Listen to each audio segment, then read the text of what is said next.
Dia mau kuasain energi Bitcoin.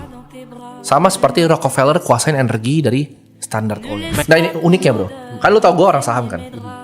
Tapi begitu gue pelajarin teknologinya, ini mata gue tuh bener-bener kayak terbuka gitu. Dan yang lu lihat, orang yang pertama kali sentuh Bitcoin, bener-bener belajar ya, 9 jam, 12 jam belajar, itu akan jadi gila sama itu. Karena lu kan lihat ini teknologi yang sama. Kayak waktu email itu gantiin surat fisik. Uang tuh bisa digantiin nanti ke depannya sama ini. Uniknya yang gue lihat gini. Jadi at least misalnya kalau gue salah nih, kalian anggap aja semua Timothy itu orang bodoh. Ya orang bodohnya itu Jack Dorsey. Orang paling kaya di Meksiko Ricardo Salinas, Michael Saylor, Presiden El Salvador, Nayib Bukele. Semuanya orang bodoh. Konspirasi itu begini kalau teori konspirasi ya. Namanya teori konspirasi lah. XRP ini kan teknologinya mau gantiin Swift. Ya. Katanya. Dan XRP ini tuh kan dipakai sama bank-bank ya. Anehnya bank-bank kok mau terima kripto gitu ya. Yang waktu itu belum jelas tuh. Sekarang kan udah mulai lumayan jelas ya. Dan Ripple ini itu dari berbagai sumber bahwa memang ada uangnya, katakanlah Rothschild. Emang dia punya di bank-bank juga saham. Jadi ada hal aneh gitu loh. Kok orang yang udah nyaman main di bank, dia mau invest di hal yang mendisrupsi hartanya yang sekarang gitu. Kalau tesis gue adalah tesis energi sama. Jadi kan gue bilang tadi uang itu adalah energi. Orang-orang yang kaya dari zaman dulu itu selalu yang teknologi paling tinggi. Contohnya Andrew Carnegie. Begitu dia bikin yang railroadnya dan beberapa kayak Vanderbilt yang bikin baja. Baja steel itu kan sebenarnya teknologi tinggi zaman dulu. Gue lupa cairannya. Kalau dia itu kena di bawah meledak semuanya. Jadi kalau steel itu jatuh ke bawahnya itu meledak. Jadi itu butuh teknologi tinggi pada zamannya. Sama seperti Apple zaman sekarang. Dan Bitcoin ini menurut gue next frontiernya. Jadi mau gak mau mereka lompat nih. Tapi yang gue lihat unik ya.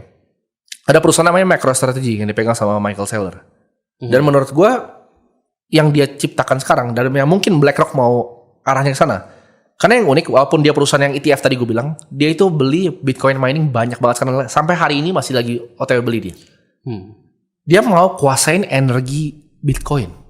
Sama seperti Rockefeller kuasain energi dari Standard Oil. Michael Saylor ini yang orang yang cinta Bitcoin banget kan?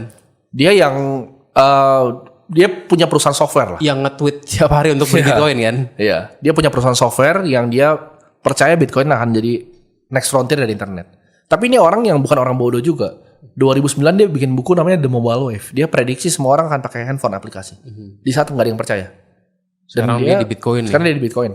Nah ini uniknya bro. Kan lu tau gue orang saham kan. Tapi begitu gue pelajarin teknologinya, ini mata gue tuh bener-bener kayak terbuka gitu. Dan yang lu lihat, orang yang pertama kali sentuh Bitcoin, bener-bener belajar ya, 9 jam, 12 jam belajar, itu akan jadi gila sama itu. Karena lu kan lihat ini teknologi yang sama.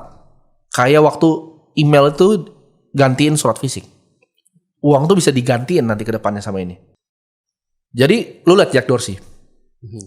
Keluar dari Twitter, langsung bikin perusahaan namanya Square, dia jadi full di Bitcoin. Dan ini bukan orang-orang bodoh gitu. Ini orang-orang terpintar di dunia. Iya, maksudnya Sam Altman. Teori kripto kan. Teori konspirasinya adalah orang-orang yang memang tahu lingkaran dalam ini tahu bahwa ini akan jadi the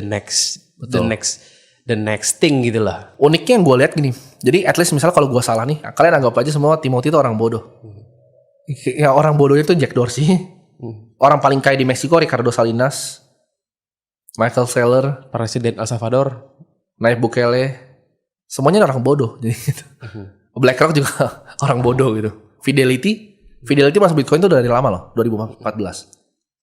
Dia ciptain. Artinya kalau BlackRock ini masuk ke situ berarti dia merestui bahwa itu akan sukses gitu kan? Kan Larry Fink itu yang gue kaget sih. Gue nggak expect Larry Fink ngomong di publik bahwa ini adalah international asset. Itu gue kaget. Ya dia merestui itu bakal sukses. Kalau BlackRock dia merestui BlackRock gitu kan. Jadi ngomong secara publik di media massa. Itu gue nggak expect. Kalau dia udah buka jalan kayak itu, ya kalau kalian lebih pintar dari BlackRock silahkan bilang itu scam. Ya kan kemarin waktu sempat crash itu kan Michael Saylor kan di Twitter tuh kan dihujat habis-habisan sama orang. Tapi gitu kita lihat dia udah plus sekarang dan besar. Sempat minus kan ya waktu sempat kemarin minus. crash ya sempat minus. Tapi dia beli terus, itu sama orang gila dia. Tapi pernah turun terus ya. Turun terus. dia beli terus. Itu turun terus. Tapi dia agak beda sih kondisinya karena dia kan udah super duper kaya kan. Mungkin itu udah emosional kali ya. Turun dia egonya aja dia beli terus turun lagi. Gue rasa enggak sih, dia memang dia kalkulasi sih. Karena dia kan yang gue tahu dia bukan orang bodoh karena bisnisnya MicroStrategy itu business intelligence software yang dipakai di semua perusahaan. KFC, perusahaan retail besar tuh pakai dia semua untuk bikin data driven. Jadi dia tuh tahu luar dalam perusahaan itu seperti apa. Yang dia bilang itu seperti ini. Kenapa dia beli Bitcoin? MicroStrategy ini kan sebuah perusahaan. Sebuah perusahaan itu kalau mau survive harus ngelakuin apa dengan cash yang mereka punya. Kan dia generate cash nih $500 juta. Nah cashnya ini diapain pertanyaannya? Lo bisa akuisisi kan? Lo bisa buyback saham lo. Dia udah coba semuanya dari tahun 2000. Akuisisi perusahaan itu ujungnya mati semua. Banyak kan? Malah rugi. Rugi dan mati semua. Buyback saham udah. Contohnya, kita lihat Intuit. Intuit beli Mailchimp kan? Mailchimp yang perusahaan email itu. Ya. Apa yang terjadi? Sahamnya gede banget hancur. Gagal.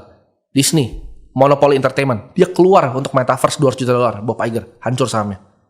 Jadi antara lu buyback sahamnya dengan cash dari dalam, tapi kan MicroStrategy bisnis yang boring ibaratnya, bisnis intelligence software. Lu buyback juga orang nggak ada yang beli, publik, nggak bisa. Lu akuisisi susah juga. Terus lu ngapain? Beli S&P, beli bonds, beli saham perusahaan lain. Kecuali lu Warren Buffett boleh, tapi Warren Buffett kan belinya juga preferred shares, bukan common stock ya kalian. Lo Keng Hong juga belinya preferred stock pasti. Maksudnya harganya lebih beda mantap lah. gitu ya. Kalian nggak tahu aja dia dealnya gimana di belakang kan. Kan sama, gue juga nggak usah ngomong Lo Keng Hong yang udah hebat lah.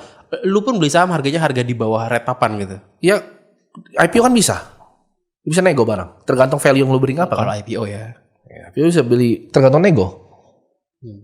Jadi beli saham tuh nggak cuman sekedar kayak lu lihat laporan keuangan, lu berdoa naik, enggak lah.